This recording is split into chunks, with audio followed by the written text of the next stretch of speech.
miền dùng man man mò hè thì thôi lìa nên nhìn cây phù theo lì hàng chim to bôi cha hè nhi to chim chi cùi lối sông cả ri tiêm tiêm tì tì tiêm sang than hi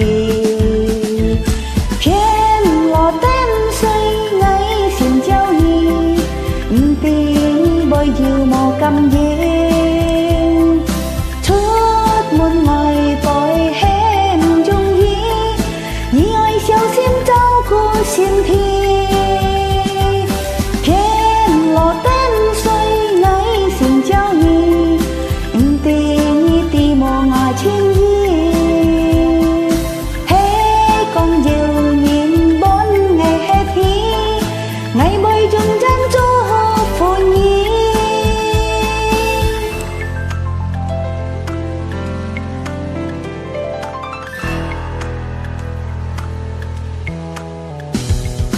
la la la la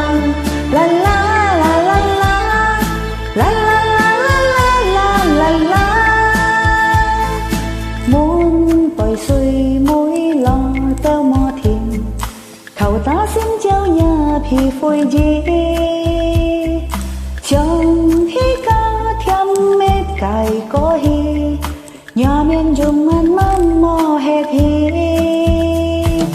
thôi lìa nên nhìn cây phù theo lì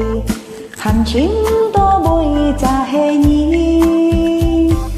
to chim chi cú lối sông phiat ly